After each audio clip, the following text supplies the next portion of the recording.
Oi, eu sou o Bruno Trajano, bem-vindo a mais um Conversa é Essa. Dessa vez não estou sozinho, estou aqui com ela, Fabiana Ferraz. Boa noite. Boa noite, Bruno. Tudo bem? Boa noite. Acho que bom dia, boa tarde, boa noite aí pra quem estiver ouvindo. Me corrija quando eu estiver errado. Sorocaba, é isso mesmo? Isso, atualmente eu moro em Sorocaba, mas eu sou osasquense de nascença. Osasco não sei se você conhece, fica perto de São Paulo, capital. Já ouvi falar muito, né? Existe toda uma mítica sobre Osasco, né? Tu sai de lá com que idade? Não faz muito tempo, faz uns 12 anos que eu saí de lá. Tá, então realmente deu pra ter a essência de Osasco, né? Existe uma mítica de ser uma cidade, tipo, que ao mesmo tempo digamos, barra pesada, mas ao mesmo tempo tem uma galera muito boa de lá. Eu conheço alguns artistas de lá que é bem gente fina. Sim, o pessoal fala que Osasco e Carapicuíba, né, que é do lado, é cidade de mano, de maloqueiro, mas assim, e, mas é porque eu acho que é uma cidade que ela resume bem essa questão periférica Boa. de São Paulo, né? Assim, é um lugar que eu, apesar de eu morar num lugar lá que era bem complicado, que era bem periferia mesmo, não tinha muito acesso à cultura e tal, eu ainda gosto bastante, tenho muito carinho, minha família ainda mora lá, mas ela tem essa fama mesmo de ser vida louca. Só que eu não sou vida louca, eu sou muito nerd de ser vida louca. Já ia dizer, estamos entre os nossos, porque aqui eu moro no interiorzinho, mas é aquele interiorzinho que eu digo que a gente finge que a gente é barra pesada pra poder fingir legal. Aí sim. Mas isso é bacana porque, assim, pra já introduzir aqui a convidada, é claro, Fabiana Ferraz escreveu um livro que eu li recentemente chamado Engrenagens, que saiu pela Plutão, nossa querida Plutão Editora, lançando aí sci-fi brasileiro de qualidade. E não só esse livro, como vários outros ela já tem aí no seu currículo. Tu quer se apresentar enquanto autora? É bem curtinha essa apresentação. Faz uns 3 anos que eu comecei a levar a escrita mais a sério, quando eu falo a sério, como profissão. Porque eu sempre gostei de escrever, sempre escrevi de uma forma ou de outra, mas eu nunca fui de mostrar o que eu escrevia, nem pra parente, nem pra amigo, nem nada. Porque eu tinha vergonha e eu achava que esse negócio de ser escritor é só pra rico, pra pessoa que não tem que se preocupar com coisas mais práticas, né? Como, tipo, ter salário. Né?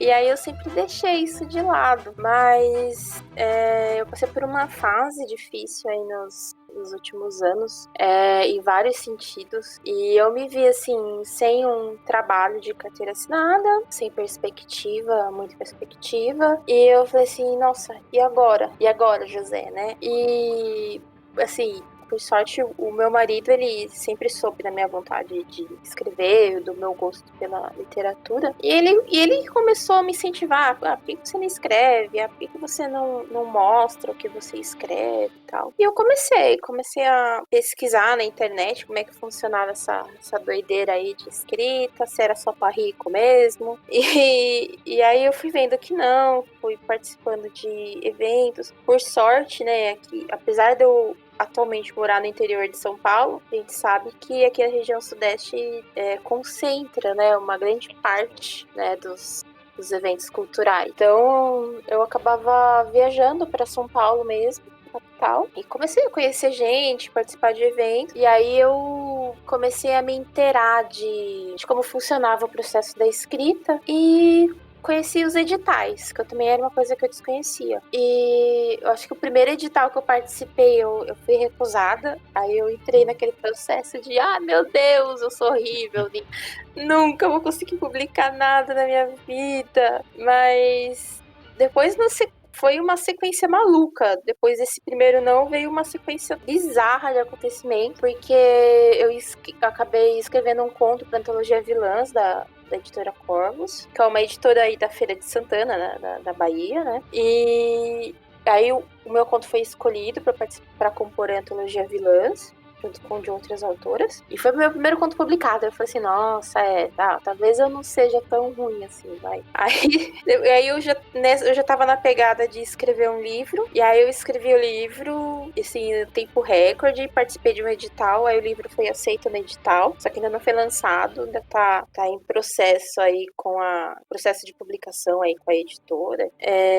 Fui participando de outros editais, de outras publicações, e junto, bem juntinho aí com essa questão da aprovação da Vilãs, com a aprovação também do meu livro, eu vi o edital da Plutão e eu tava muito numa fase de experimentação, né? Que gênero que eu escrevo, que tipo de escritora que eu sou, o que eu quero ser. Como eu sempre li coisas muito variadas, eu não tinha, assim, um apreço por um gênero específico naquele período. E aí eu falei assim, eu gostaria de escrever uma história que fosse steampunk, porque eu gosto da estética. E aí eu vi o edital da Plutão, que era sobre ficção científica, e, assim, pra mim, a ficção científica não é tanto sobre tecnologia, mas ficção científica é mais sobre pessoas, né, sobre humanidade, né, e foi daí que surgiu o protagonista, o Antero. Muito bom.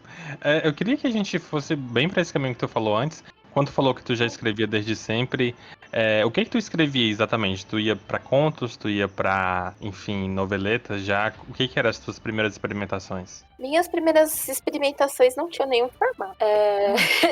Não tinham um formato definido, porque quando eu falo que eu comecei a escrever bem cedo, eu comecei a escrever ficção quando eu aprendi a dominar o lápis. Interessante.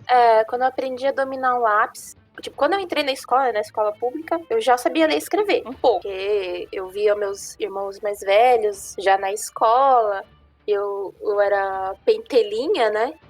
A irmã mais nova pentelha, e aí eu acompanhava o que eles estavam escrevendo nos cadernos deles, então eu já sabia fazer letras, já sabia juntar, lia textos, óbvio, né, textos adequados à minha idade na época, que eram textos curtos. E aí eu acho que quando eu tinha uns 7 anos, eu escrevi meu primeiro livro. Era um livro que era, acho que 2 folhas de papel sulfite dobrado, que era a história de uma coruja, e aí eu escrevi, eu desenhei o livro, aí depois de um tempo o livro foi parar no lixo, mas enfim. E aí Mas já era essa ficção fantástica, né? Sim, já era, porque aí na época eu era criança, então eu falava assim, eu vou ser escritora de livro infantil, né? Depois eu escrevia muita coisa solta, pensamentos, aquela coisa bem de diária. Quando eu fui crescendo, eu era aquela adolescente chata, né? Escrevia diário, fazia crônicas da minha vida. Eu achava que eu fazia poema, música. Eu achava que eu fazia, gente, eu não fazia. E aí, já com uns 20 e poucos anos, eu conheci RPG. Mas aí eu gostava de RPG de texto. Não sei se você já ouviu falar. Já, assim, eu nunca joguei, mas já dei uma olhada. Sim, aí eu acabei esbarrando aí nesse mundo de RPG de texto. E aí eu falei assim, nossa, é isso que eu queria. Porque era algo que eu não precisava ser tão comprometida, mas tinha pessoas que gostavam das mesmas coisas que eu. E na época era muito RPG de Harry Potter, né?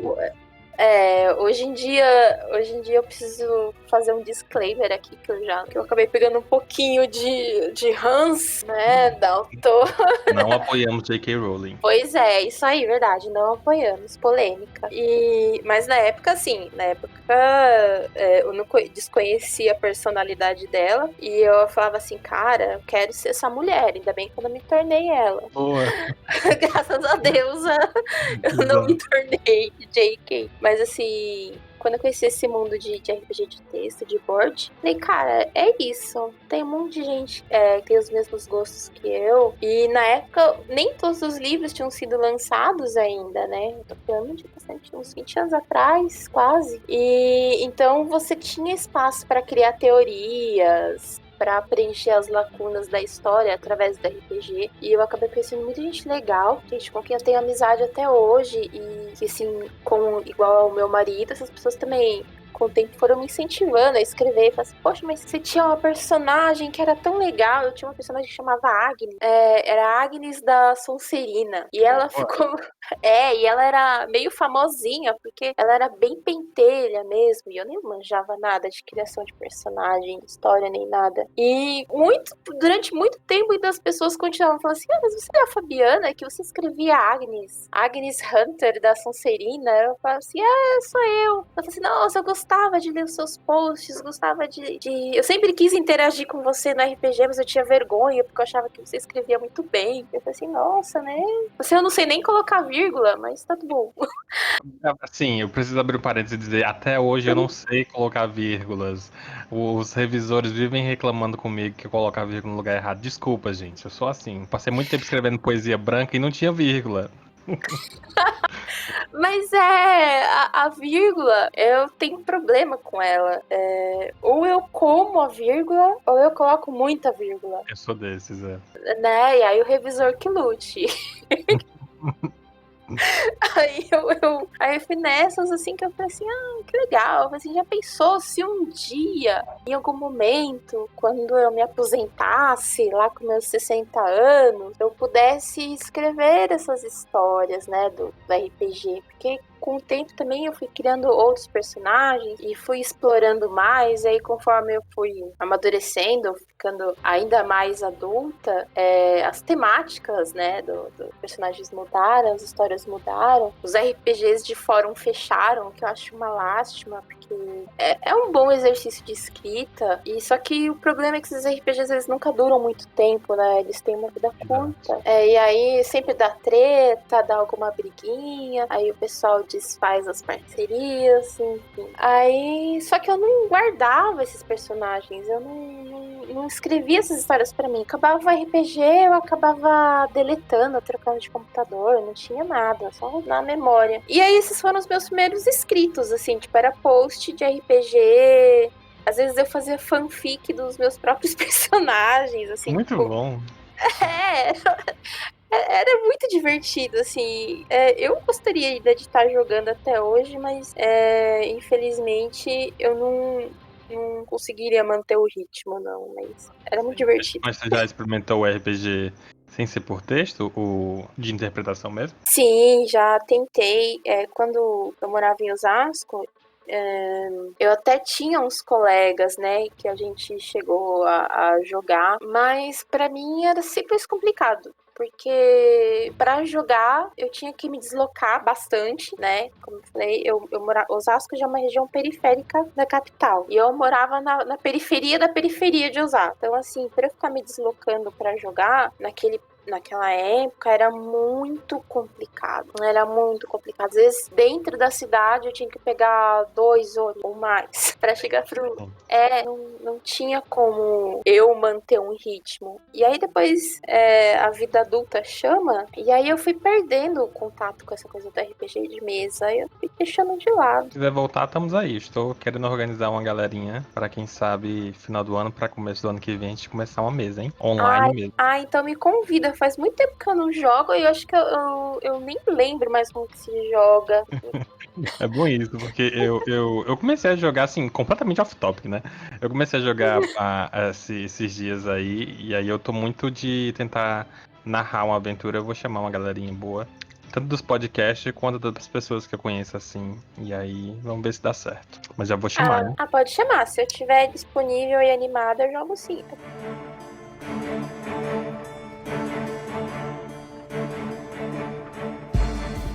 É engraçado, tu falou, voltando pro tópico, né? Tu falou uma coisa interessante que é a questão do primeiro não, né? Depois do primeiro não, assim, pelo menos pra mim, depois dos primeiros não, eu decidi escrever e publicar por mim mesmo. Mas tu ainda manteve essa chama e tu conseguiu publicar o teu primeiro, né? E se eu não me engano foi o Vilãs, não é isso mesmo? Foi um conto na antologia Vilãs. O nome do conto é A Natureza das Minhas Intenções, que é um reconto, né, da madrasta da Branca de Neve.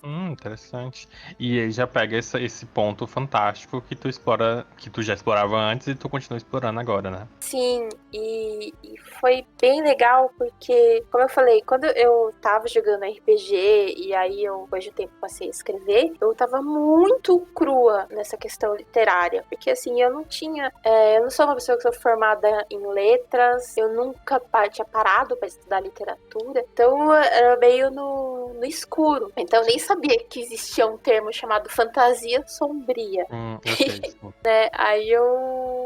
E aí esse conto ele foi para dessa temática aí mais fantasia, dark fantasy, fantasia sombria, que aí era uma coisa mais obscura, que é sob o ponto de vista da própria vilã.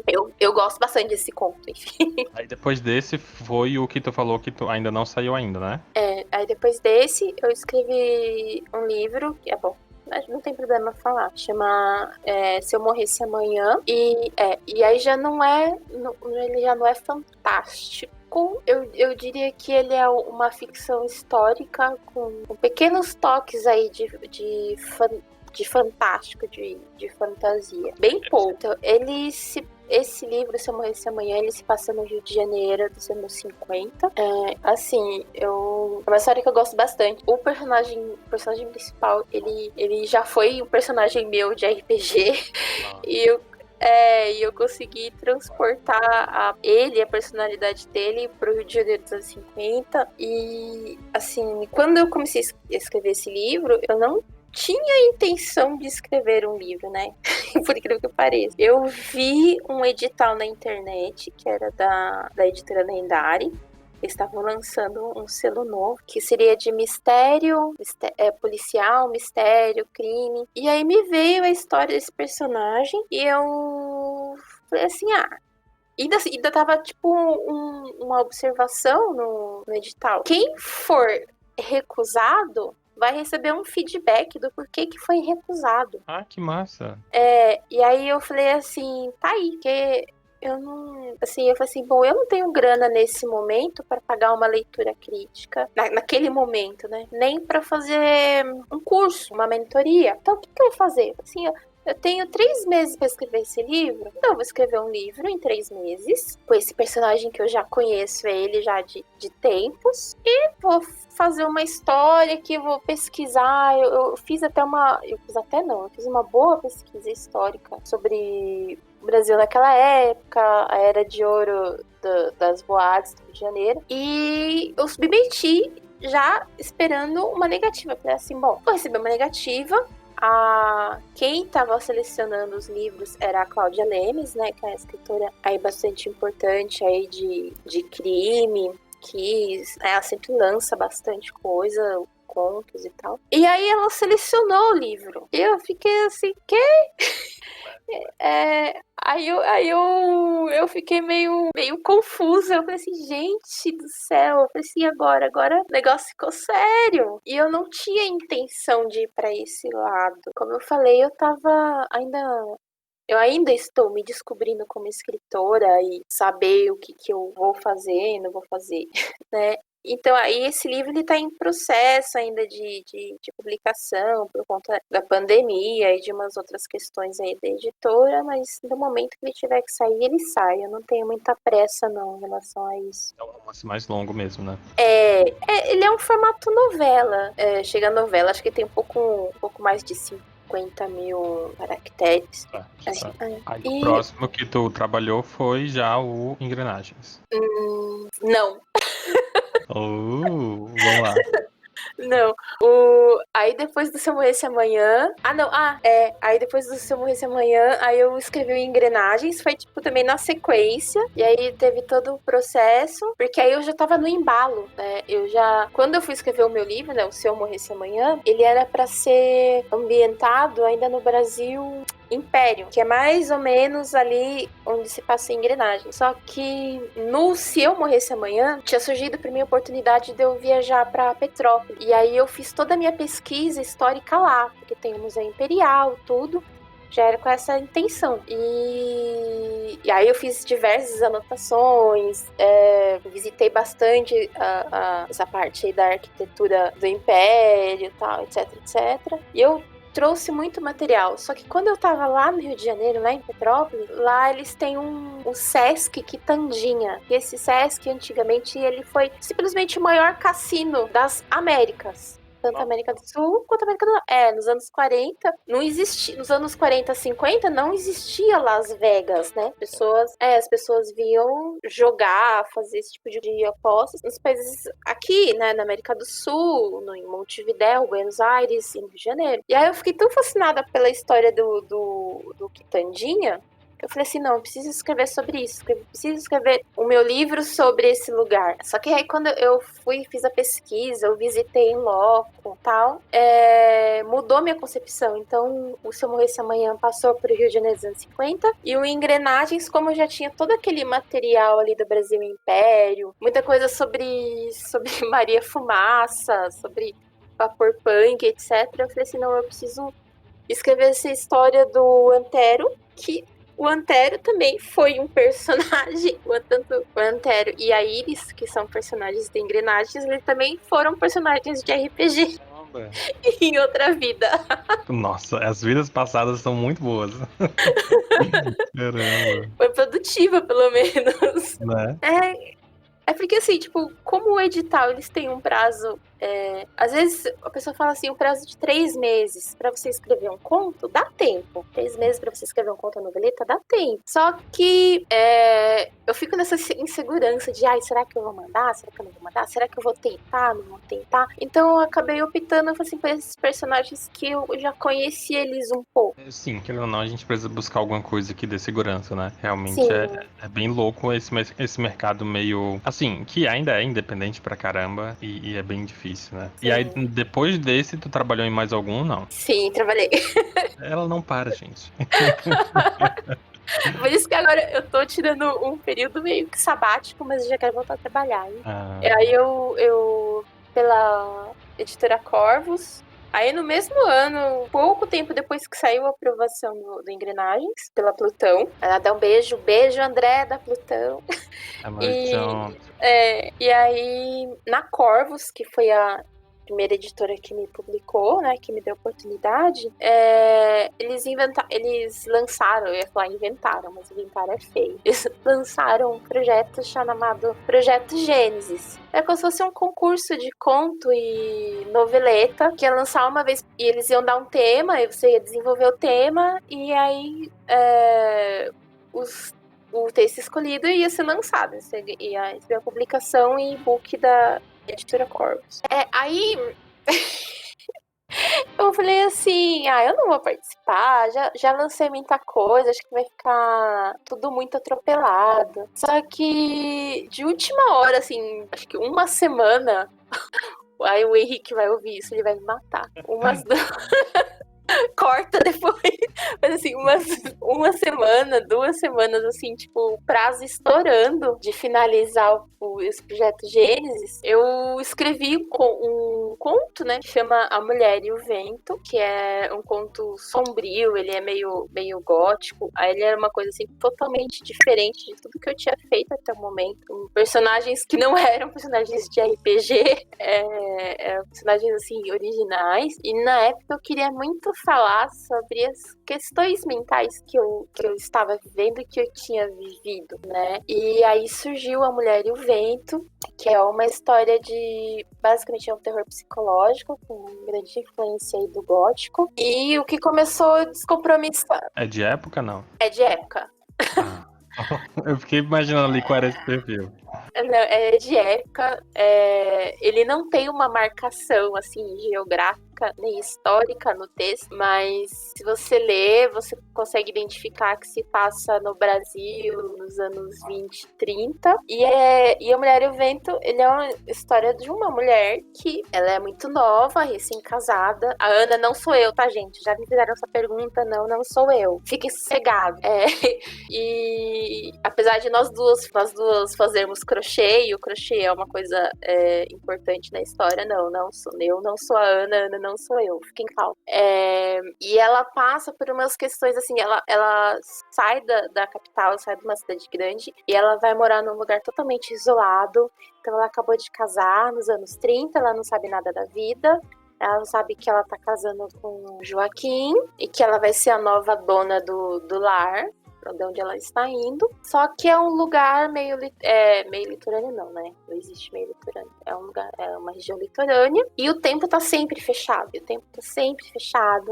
Venta muito, parece que uma tempestade tá para chegar, mas essa tempestade nunca chega, e a Ana ela tem que ficar ali dentro daquela casa lidando com gente que ela não conhece direito, os sentimentos que ela não conhece direito, e ela vai criar, aí a história segue, assim, será que a Ana tá imaginando ou será que aquilo tá acontecendo na cabeça dela? Até que a gente chega ao clímax no fim da história. E o legal é que, assim, por ser um texto que foi tão descompromissado, ele tá concorrendo agora a um prêmio.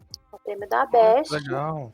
Prêmio da Associação Brasileira dos Escritores de Romance Policial, Suspense e Mistério. E aí agora ele é finalista. Sábado, dia 7 de novembro, eu vou participar da cerimônia, pra saber se ele vai ganhar ou não. Tô nervosa. Estamos torcendo. Assim, talvez o episódio saia depois da cerimônia, então a gente já vai estar sabendo o que aconteceu ou não, mas mesmo assim. Mas caramba, eu fiquei bem curioso com essa questão. Assim, porque eu acho que pelo menos no que tu já contou, tu parece conseguir mesclar bastante metáforas pra criar a história, né? Olha, eu me esforço porque, como que eu vou explicar? Quando eu comecei a levar a sério a escrita, eu participei de uma oficina de escrita e a pessoa que dava a oficina de escrita, ela era muito rígida, e aí ela era tão rígida que a história tinha que ter camadas e camadas e camadas. E aí eu escrevi, e aí as minhas histórias não tinham camadas o suficiente. Era tudo muito raso, muito superficial. E eu comecei a entrar num parafuso. E eu comecei a meio que exercitar isso, assim, de falar e ao mesmo tempo não falar de certas questões. Sim. É que eu gosto disso também, de deixar. Não de deixar questões em aberto, mas eu gosto de manter esse diálogo com as pessoas que estão lendo o texto. E o muito legal eu acho que tanto em Engrenagens quanto A Mulher e o Vento, eles tiveram essa resposta das pessoas que leram. As pessoas vieram com várias interpretações, assim, tipo, uma mais interessante que a outra. E eu achei isso tão bacana, porque o texto, ele ficou vivo, né? Ele não é autocontido, ele se tornou algo vivo. E cada um ali enxerga uma coisa, uma metáfora. Por exemplo, no próprio Engrenagens, as pessoas me falam muito do Antero, o que já se sentiram da mesma forma que o Antero se sentiu, mas aí eu brinco, né? Mas o Antero nem é gente. Bom. Tem um filme, assim, vamos tentar explicar rapidamente. Assim, a gente, é claro, o Antero tá em e-book, formato em e-book, né? E o vilão saiu físico. Ele saiu físico e e-book também. Então pronto. E no caso, se eu não entendi de errado, esse que tu acabou de mencionar, que é o da Ana, como é o nome? A Mulher e o Vento. Isso, ele já saiu também, né? Já saiu, ele também está em e-book na Amazon. Então a gente tem esse que tá em e-book, o Engrenagem também tá em e-book, e o da Antologia do Vilãs tá em formato físico e e-book, né? É fácil pra todo mundo conferir. Sim. Engrenagens em si, tu consegue meio que dar um parâmetro geral pra galera entender mais ou menos o que se trata a história? Bom, o Engrenagens, ele é a história de um autômato. Um autômato, ele seria uma espécie primitiva de robô, porque a história até se passa no final do Brasil Império, começo do Brasil República, mas a gente também não tem muita marcação geográfica nem histórica na história. A gente vai se ambientando conforme as coisas vão acontecendo. Então, o Antero, ele é esse autômato que ele é feito com peças recicladas, peças usadas. Ele é programado com cartões perfurados reutilizados. Só que desde o começo ele cria uma consciência. Por ele ser um autômato, ele seria mais uma peça mecânica. Ele não tem uma programação de computador, né? Como a gente falaria uma inteligência artificial. E de uma forma fantástica, ele adquire consciência de que ele existe, de que ele está vivo, mas ele não tem, no aparelho Antero, ele não tem, por exemplo, um dispositivo de voz complexo, ele não tem uma programação de voz. Então, tudo que ele sente a partir da consciência dele fica ali dentro da mente. E como ele não consegue verbalizar isso, ele vai construindo essa noção dele de realidade a partir, lógico, do próprio ponto de vista dele e das reações que as pessoas têm, porque ele, em determinado momento, ele passa a interagir com o professor, que é a pessoa que monta ele, e ele passa também a interagir com a Iris, que é a sobrinha desse professor. E como a Iris ela é muito mais jovem e ela é toda espivitada, cheia de vida, ele começa a nutrir uma espécie de sentimento de admiração por ela. E ele, no decorrer da história, ele se questiona muito sobre essa relação do porquê que ele existe, do porquê que ele é uma criatura, né? Como ele próprio se define, uma criatura que existe para servir, né? E por que as pessoas, no entendimento dele, né? Por que ele é tratado como coisa? Ele é um ser ou ele é uma coisa? Então ele entra muito nesse debate e a minha intenção, e aí já é uma coisa de vaidade de escritora, foi trazer esse debate de relacionamentos humanos, de ele fazer essa observação dele, de como que funciona, né? Aí eu já não sei se eu entro muito na história ou não, essa questão de amizade, de amor, de lealdade, como Não, que acho isso que explicou funciona. bastante até. É suficiente, né? É só porque eu queria te perguntar, assim, a gente volta pra isso depois, mas eu queria te perguntar, antes da gente ir pra esse lado mais, de alguns dos aspectos mais profundos do tema, quais são as suas referências para criar essa obra em si? Porque pelo menos enquanto leitor, eu vou dar uma de Marília Gabriela agora, né? Eu vou dar a resposta antes da entrevistada.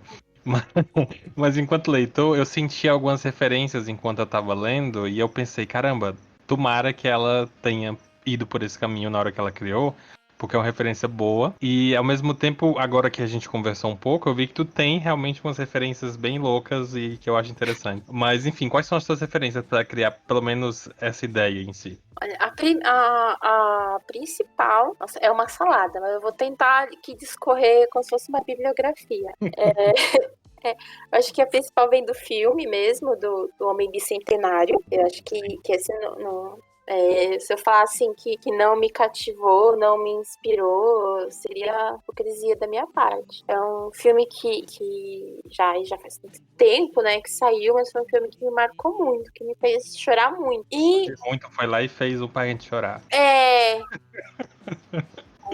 Ele me fez isso. Aí tem o filme que foi inspirado num texto do Asimov, que é o do Inteligência Artificial. Esse também é bem famoso, Sim. do robozinho. O livro mesmo do Máquina Diferencial me inspirou bastante. E, como eu falei assim, de questão do RPG, veio essa parte da história de que o Antero, no nome dele originalmente não era Antero, o nome dele era Vulcano.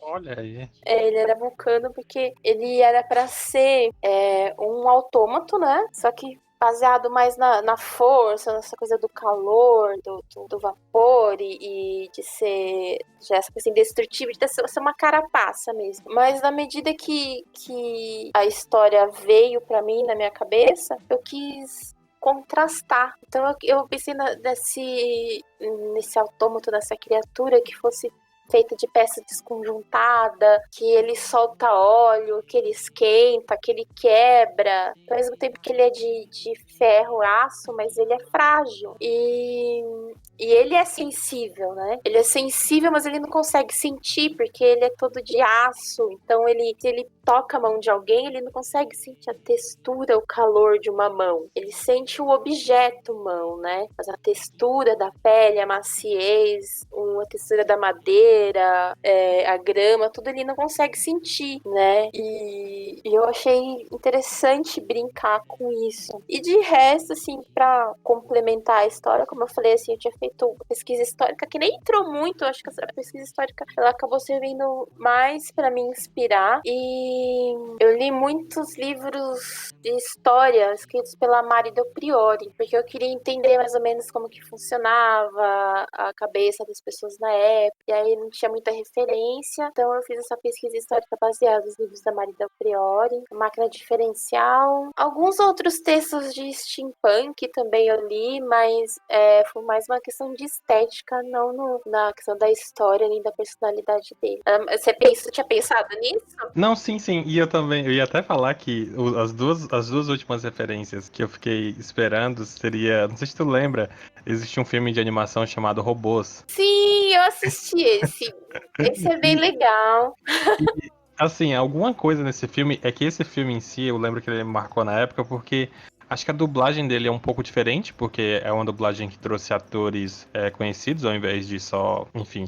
Eu tenho quase certeza que a dublagem não é o Briggs, mas é um tom parecido, que é aquele tom mais É o calmo. Reinaldo Gianecchini. Pronto. Eu E é muito louco porque esse tom, toda a vida, assim, o robô principal do filme, ele é sempre calmo, ele é sempre, pelo menos no começo do filme, né? Ele tem esse tom mais assim, eu não tô conseguindo traduzir, mas em teoria seria calmo. E quando eu tava lendo Engrenagens, eu senti muito isso pro Antero, tipo, ele é um personagem que ele tá sempre observando as coisas e ele tá absorvendo as coisas de maneira calma, de maneira, digamos, passiva, talvez. Sim, eu penso nessa questão da passividade do Antero, justamente porque isso, na minha, como se diz, na minha concepção, né, como escritora, de que o papel dele ali era de aprender a como agir. Então ele, tipo, ele observa porque ele não sabe o que as pessoas estão fazendo, ele não sabe o que vai acontecer depois. Então ele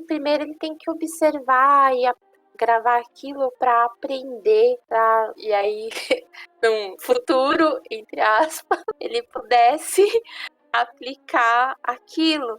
Porque eu quis ir um pouco na contramão de que às vezes a gente, quando a gente escreve um personagem alienígena no caso de não ser humano, né? A gente atribui muito da personalidade humana, que às vezes é uma coisa da revolta, da raiva, da angústia, né? Que são sentimentos humanos, mas assim, não sei se esses sentimentos são universais, né?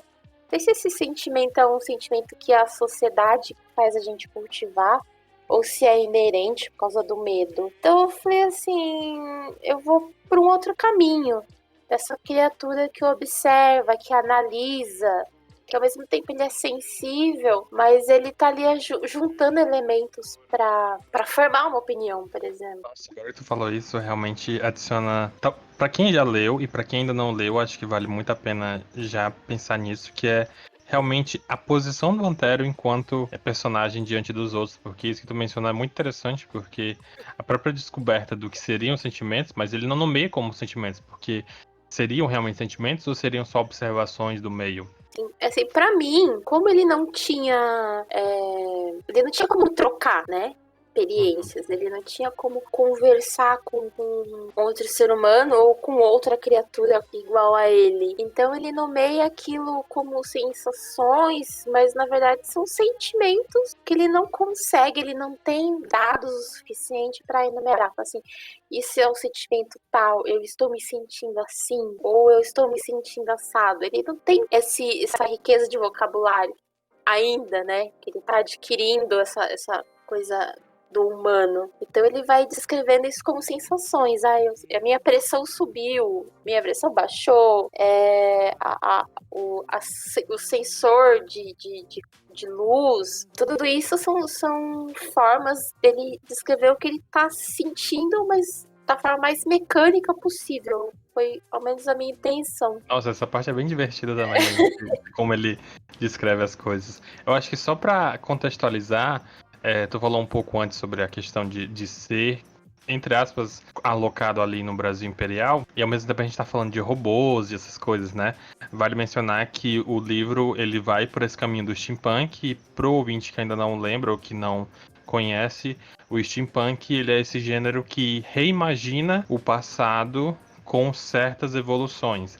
E nesse caso do steampunk seria com evoluções relacionadas a produtos a vapor. Então, por exemplo, como a Fabi já falou, a questão de que tem muitos trens, né, movidos a fumaça, e aí eles imaginaram que, e se fizéssemos robôs que usassem vapor, e se usássemos outras características, né, na manipulação de invenções. Então daí que vem a ideia do steampunk, e o livro vai por esse caminho, que ao mesmo tempo que é no passado, ele traz elementos de avanços tecnológicos, como robôs, autômatos e por aí vai. É isso mesmo. Isso aí. Muito bom. A outra referência que eu lembrei muito foi do Alita Battle Angel. Não sei se tu assistiu. Ah, eu assisti depois. Eu Ah, boa. não. Quando eu comecei com engrenagens, eu realmente eu não tinha visto a Alita, eu não sabia nem que era um mangá, né? Uhum. Originalmente. Então eu desconhecia, não tinha assistido o filme. E eu não sei por que eu não tinha assistido o filme ainda.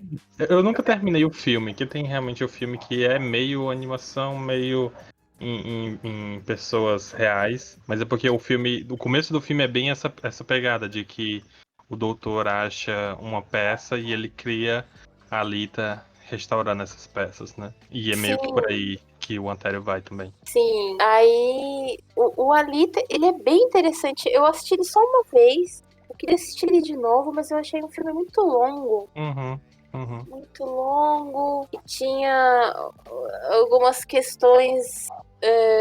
Às vezes eu me complico nessas questões românticas das histórias. Ah, E sim. aí, eu falei assim, não, eu preciso assistir de novo com mais atenção. Parece que não acontece nada no filme durante um tempo.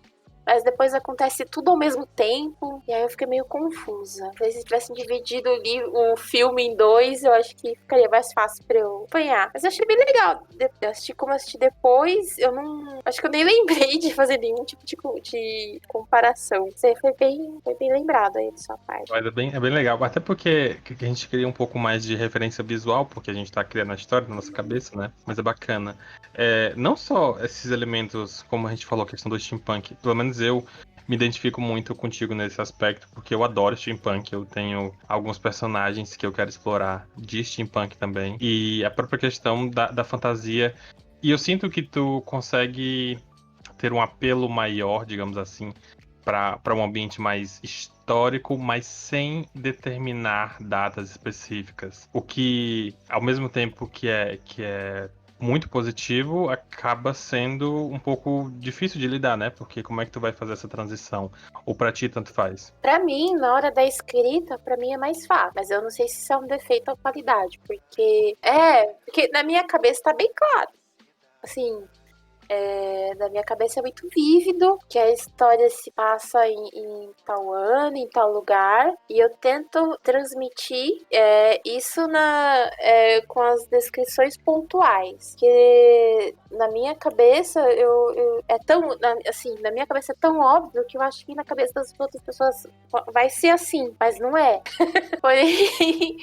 Porém, eu tento me policiar um pouco em relação a essa parte, mas eu acho que é uma coisa que tá muito incorporada à minha escrita no momento. Essa coisa de apresentar o cenário aos poucos e fazer a marcação histórica e geográfica junto com o leitor. Assim, eu já recebi respostas meio não, né? Respostas negativas em relação a isso. Ah, eu gostaria de saber onde, quando que se passa isso, etc. Já recebi. Curioso. Mas eu já, por outro lado, eu percebo que alguns leitores gostam disso. Eu acho que eu me enquadro na parte do que eu não me importo muito com a data específica, né, o local específico, se a pessoa conseguir descrever bem o suficiente, ou se a história for boa o suficiente, né? É, assim, eu entendo que às vezes realmente pode faltar elemento para algumas pessoas. Eu também não posso partir do ponto de que todo mundo vai entendendo o que eu tô falando, cara, Uhum. né? Mas eu acho que é uma coisa que já tá tão incorporada na minha escrita, já faz tanta parte de mim que acho que vai ser difícil eu mudar. Talvez com o tempo eu vá aprimorando isso e aprendendo a fazer essas marcações de uma forma mais que fique melhor explicado, né? Às vezes pro leitor, assim, que não tem tanta referência de época e tal. E aí talvez isso eu consiga afinar os textos, melhor os textos no futuro. Mas faz tanta parte de mim, assim, que eu acho que às vezes o período, como você falou, o período e o lugar, às vezes não importam muito. O que importa mesmo é a história, é o que se passa ali. E no meu caso, é mais o que tá se passando na cabeça do personagem. Eu acho que é mais importante do que outra coisa, mas é um estilo, né? É um estilo. Recentemente, inclusive talvez vá sair logo ou não, eu fiz um conto aí pra uma antologia em que, agora conversando contigo, eu me toquei que boa parte da descrição do conto eu tô falando um pouco sobre o ambiente, ou os personagens estão falando sobre o ambiente, porque pra mim, enquanto criava a história, o ambiente é personagem dessa história, ou seja, a maneira que o ambiente está transformado ou está, enfim, existindo, influencia em como os personagens vão agir em relação a ele. Ou seja, existe essa necessidade de explicação porque os personagens estão agindo em decorrência do ambiente. Agora, se a história está acontecendo e o ambiente não é tão, digamos, importante como a própria questão do engrenagens, né? O ambiente em si, ele já é setado ali de maneira simples e a gente não precisa de uma exploração a mais porque a gente está focado nos personagens.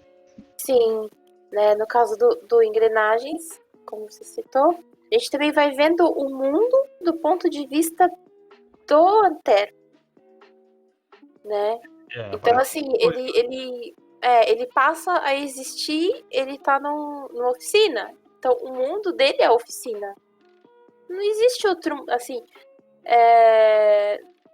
quase que o mito da caverna. Ele não existe além da oficina. Existe a oficina, existe a porta.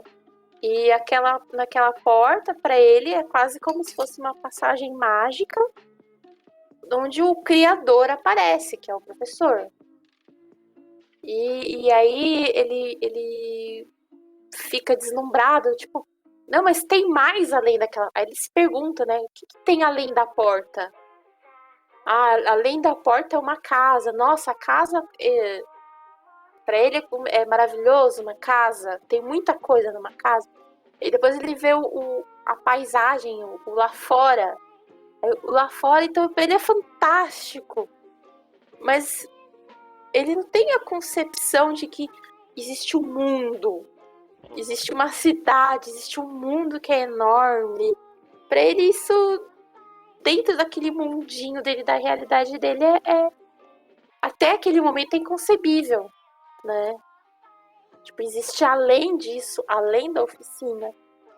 Nossa, e é Aí, muito bonito isso quando tu coloca em comparação com a gente, né? Porque é meio que a gente vivendo a nossa vida. Talvez, não sei. sim, isso mesmo. Porque às vezes a gente. Aí eu faço até uma comparação, né? Comigo mesmo, com o que eu falei lá no começo. Tipo, eu era uma pessoa que eu não tinha uma perspectiva assim. Ai, gente, se você gosta de escritora, de escrever livros, isso daí é coisa pra quem é rico, pra quem não precisa receber salário todo mês. Isso não é pra mim. Mas é porque eu vivia num mundinho, né? No mundinho, não tinha informações, não tinha acesso. A partir do momento que o nosso mundo se expande, que a gente vai tendo informação, que a gente começa a conversar com pessoas, que a gente começa a trocar ideia com pessoas diferentes, que pensam diferente da gente, é aí que a gente vai construindo e os nossos horizontes vão se ampliando, né? A gente sai da oficina, né, e vai ver o mundo lá fora, Nossa, muito bom. né? Isso é muito legal, eu gosto disso. Ah, que demais. Agora voltando à questão como você falou assim, você escreveu um conto, né, que vai ser uma antologia, que legal, parabéns. Valeu. É tão bom quando a gente recebe esse tipo de aprovação, assim, dá um gás. Mas eu queria falar assim, por exemplo, já fazendo a comparação com a Mulher e o Vento, que é uma história realmente bem sombria, não foi essa a minha intenção principal, inicial. Mas as pessoas, assim, pelas avaliações que eu vejo, ou pessoas que vêm conversar comigo, elas falam assim que a casa e o tempo meteorológico, eles fazem parte da história. E teve uma menina que ela fez um apontamento, assim, maravilhoso em relação a isso.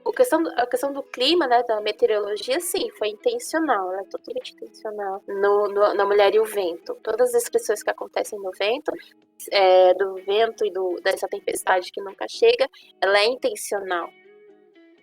Mas a menina, ela fez um apontamento, assim, o que as pessoas leem e falam assim, que é muito sufocante, é uma história sufocante, e a pessoa se sente sufocada, porque a história se passa, vai reduzindo o espaço. Então, tipo, a Ana, ela viaja da capital pro litoral, um litoral praticamente selvagem, e aí ela tá cercada por floresta e mar, então não tem pra onde ir. E aí ela tá nesse meio dessa tempestade, então ela tem que ficar dentro de casa. E a casa é uma casa antiga, barulhenta, venta muito, por isso a mulher do vento, venta muito. Então a casa toda treme, dia e noite, e é uma casa antiga, então ela é meio escura. Você não pode abrir as janelas, porque se você abre a janela, o vento vai trazer areia. E aí, conforme a história avança, o espaço de locomoção da Ana diminui, é restringido. E quando a gente chega no final da história, spoiler, spoiler, spoiler, ela tá no quarto.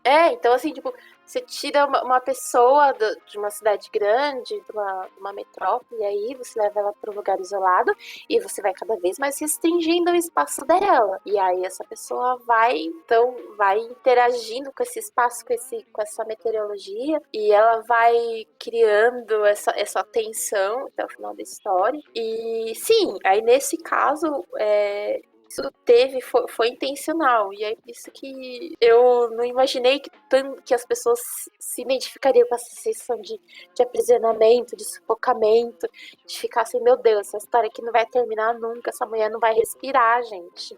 E aí, e é bem legal, e eu acho que esse também é um conto que me orgulho, e acho que esse é um ponto positivo dele, de conseguir trazer essa sensação de restrição, enquanto no Engrenagens, pelo contrário, você tem mais luz, né? Você tem... né? Pela própria luz. Sim, e tem essa questão da luz, da busca por espaços mais abertos, de uma liberdade. É bem legal esse contraste.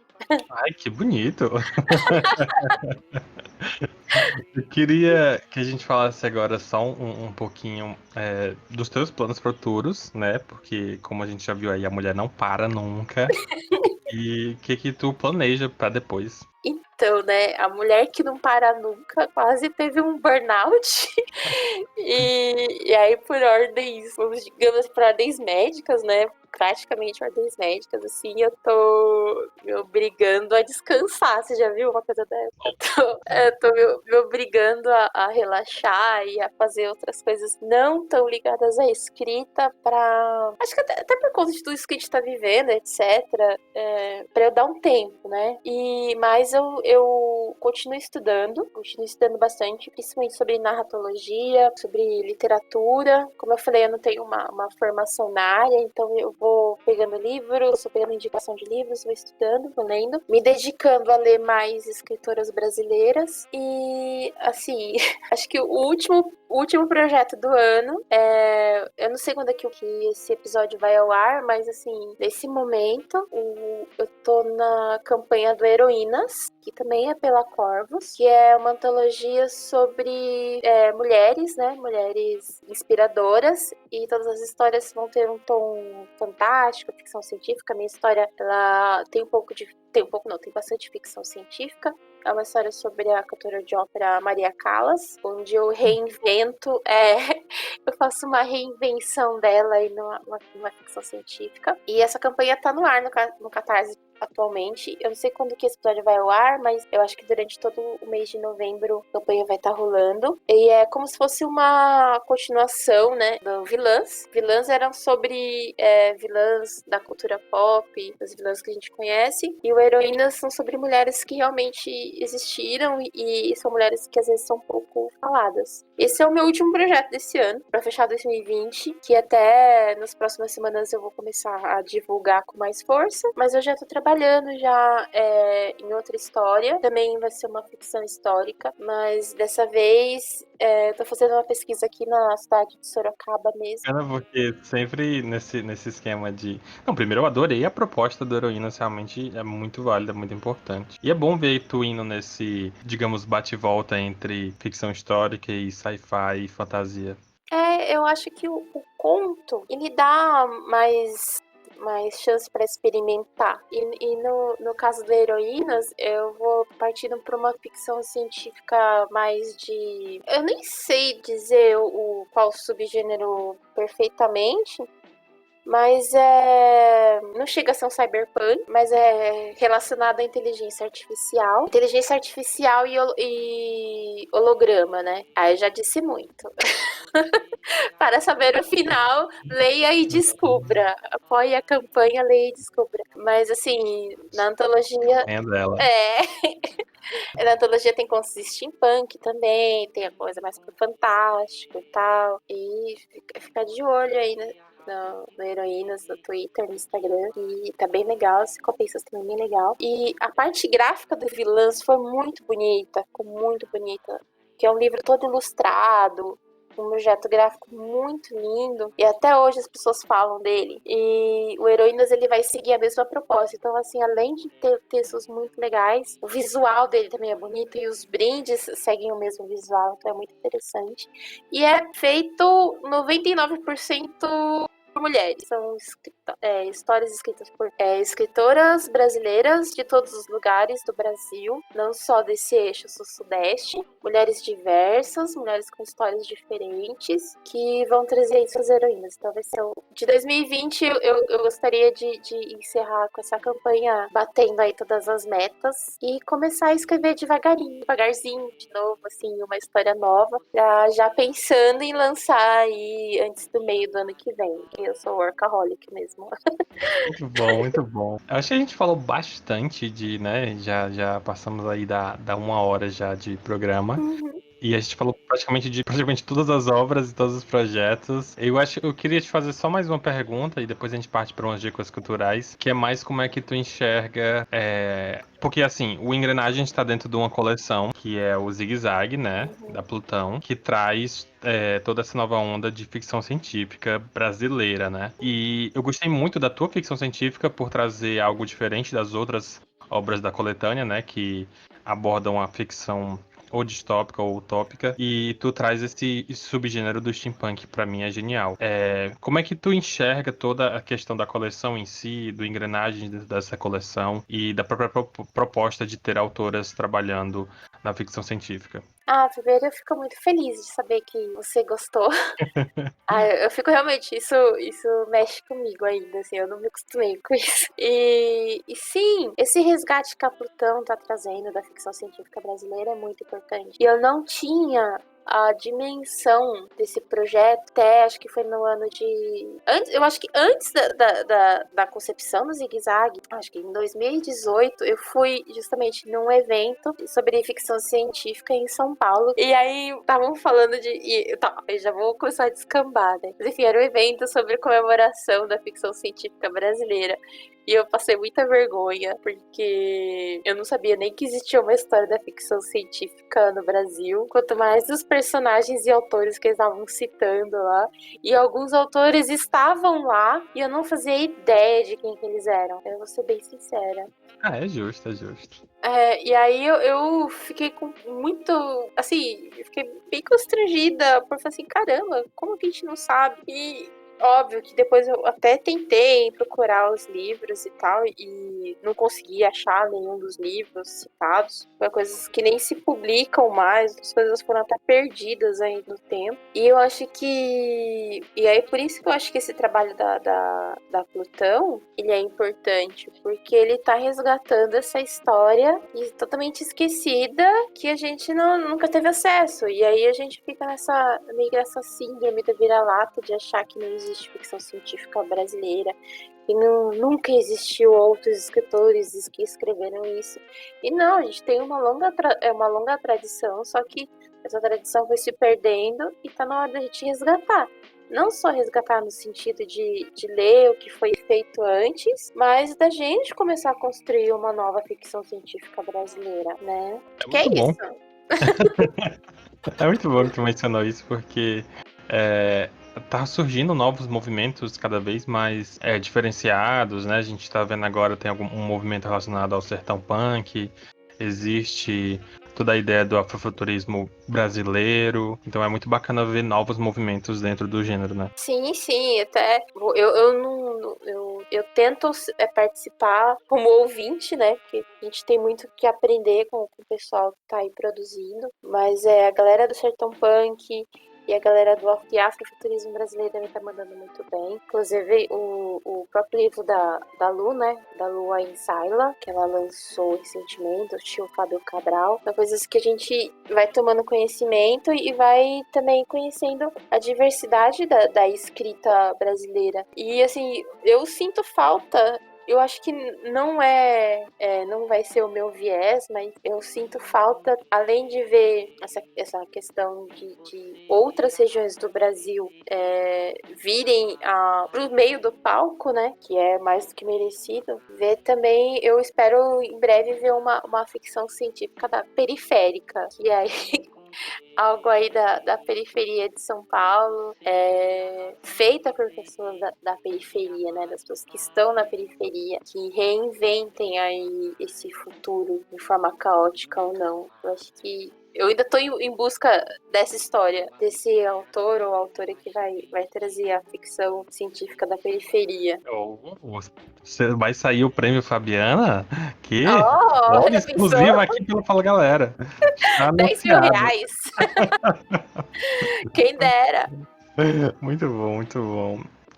Agora vamos lá para partir para essas dicas culturais que a gente tanto tá ralando para acontecer. E eu queria que tu desse, no caso, né, algumas dicas, tanto para pessoas que estão querendo conhecer mais do teu trabalho, ou das coisas que tu consome que tu gostaria que as pessoas conhecessem. Então, agora é a sua vez. Agora é minha vez de brilhar. Ultimamente, após essa, digamos assim, esse bom desempenho da Mulher e o Vento, eu passei a pesquisar mais livros de terror, e também um pouco mais de escritoras brasileiras, né, de diversos gêneros. Então, assim, de terror, eu não vou falar muito, porque eu acho que já tem muita gente falando sobre isso, até com mais propriedade do que eu. Mas, recentemente eu comecei a fazer um resgate, né, dos livros da Lígia Bojunga, né? Ela, bom, acho que você fez acho que você conhece, né? Sim, eu lembro de algumas coisas. Então aí eu tô tentando ler os obras dela mais adultas, né? E aí esse ano eu reli, né, A Bolsa Amarela. E tem um livro dela que na verdade é um monólogo de teatro que chama Livro, um Encontro. Esse maravilhoso que ela fala sobre a relação dela com o livro, dela com o objeto livro, as histórias dela com o livro, a forma como ela escreve, então é muito interessante. E aí eu li O Sapato de Salto, que é o livro dela assim que eu chorei umas 3 vezes lendo o livro, porque é uma história muito forte, é uma história que fala sobre abuso sexual infantil, mas ele é um livro escrito para um público mais juvenil, então essa história consegue conversar com esse público e consegue conversar com o adulto, e é uma história forte, mas ao mesmo tempo ela não é gráfica, mas você entende o que está acontecendo ali, você entende o que está se passando ali com a personagem, e é uma história linda, mas eu chorei pra caramba porque é muito forte. Agora eu tô, para esse projeto que eu tô escrevendo, eu tô começando a pesquisar sobre a vida do Gino Meneghetti, que foi foi o último ladrão de casaca de São Paulo. E aí eu tô lendo, eu vou começar a ler a biografia dele, mais por uma questão histórica, né? E tô lendo Carolina Nabuco, que é também escritora brasileira, que ela escreveu, entre outros livros, o livro que eu estou lendo atualmente, que é um dos livros, né, que eu estou lendo atualmente, que é A Sucessora. E esse você conhece, essa história, né, da Sucessora? Me vendo alguma coisa na mente, mas eu não lembro se é esse mesmo. O Sucessor é um livro que foi plagiado aí, foi feito um roteiro de um filme do Hitchcock baseado no livro da Carolina Nabuco. E fala sobre a burguesia, também fala... Aí eu não conhecia essa história, conheci a história agora, e também fala da personagem que ela se sente assombrada por um pela uma coisa que acontece na casa onde ela vai. E o livro tá bem legal. Eu tô no começo do livro, o livro tá bem interessante. Porque eu já vi que a protagonista, ela não é aquela mocinha romântica, sabe? Ela tem uma coisa ali. Ela é do babá, essa mulher. Ela não é fácil. Eu prefiro o personagem assim. Também, aí eu já comecei a gostar. Eu comecei a ler o livro esperando que eu ia encontrar uma mocinha frágil, nananã. E eu falei assim, não, essa daí é espiritada, essa daí é das minhas. E como parte desse resgate, ainda não comecei a ler, mas eu já tô aqui com engatilhada 2 leituras da escritora Julia Lopes de Almeida, que um é A Falência e o outro é A Intrusa, que eu também vou ler para ajudar na pesquisa aí desse novo projeto. E é por isso que a minha psicóloga manda eu descansar, né? Porque eu não paro. Tô vendo mesmo. Caramba, é referência atrás de referência, livro atrás de livro. Muito massa. Quase isso, Assim, pra gente poder encerrar aqui, né, nessa nossa loucurinha, eu queria te pedir agora pra tu deixar os teus contatos, tuas redes sociais, onde o pessoal pode te acompanhar, te seguir, ficar por dentro dos projetos. E é claro, qualquer consideração final e o seu tchau, à vontade. Gente, minhas redes sociais principais, assim, a que eu mais falo sobre meu trabalho e sobre as minhas leituras é o Instagram, que é o Instagram Fabi Ferraz Autora. É o Ferraz com Z. Pode me seguir lá, pode mandar mensagem. Eu geralmente respondo rápido. Porque eu gosto. Acessível. É super acessível, né? E no Twitter também. Gente, mas eu já vou deixar aqui um aviso que o meu Twitter é por conta e risco, tá, gente? Porque assim, eu entro todo dia no Twitter, eu sou viciada em Twitter, mas eu sei que eu tenho consciência de que eu falo muita abobrinha no Twitter. Então, assim, se vocês tiverem a impressão de que eu sou uma pessoa inteligente, o Twitter ele vai desfazer essa impressão. É que é totalmente caótico. Mas me sigam lá também, se quiserem, pra gente conversar. Porque às vezes eu falo vários nada. Eu faço fios imensos sobre nada. E é isso. E que mais? Era pra eu me despedir, né? Eu gostei muito de participar do podcast. Acho que eu só fiz uma pequena participação alguns anos atrás, assim, nem conta. E acho que esse é o primeiro episódio que eu participo e eu gostei bastante, assim, porque no tete a tete, no frente a frente, assim, eu não sou muito de falar, eu fico travada. Mas Oi? Oxi, não pode ser assim não. Mas Escriteira tem que falar. Ai, não, no mano a mano não sai nada. Eu fico roxa, fico vermelha. Agora, assim, do podcast eu gostei, porque eu fico falando várias coisas que depois você vai ter que editar. Eu falei várias coisas. Mas é como se eu estivesse falando quase que sozinha, né? Então eu faço isso o tempo todo, então foi fácil. Olha aí, muito bom. Ó, já fica o convite para uma próxima vez pra gente discutir mais sobre literatura dessa vez. Que eu fiquei curioso para discutir contigo essa questão da literatura enquanto transformadora, digamos assim, as camadas da literatura. Fiquei curioso, vou elaborar esse tema e vou te apresentar depois pra gente voltar a discutir ele. E mais uma vez estou mega feliz pela tua participação, pelo ter topado, por ter vindo. E, enfim, as portas estão sempre abertas. Tamo junto muito. Muito obrigada. Eu realmente fico muito feliz de ouvir isso e eu quero voltar sim. O problema é que eu não tenho, como se diz? Eu não tenho filtro, tenho a dificuldade de entender código social. Então, se você falar que é pra eu voltar, eu acho que eu tenho que voltar mesmo. Aí eu vou querer voltar sempre. Eu pensei que eu ia dizer, é porque eu não sou muito da tecnologia. Mulher, mas tu acertou tudo. E a mulher desde de inventar a história, pelo amor de Deus. Muito bom.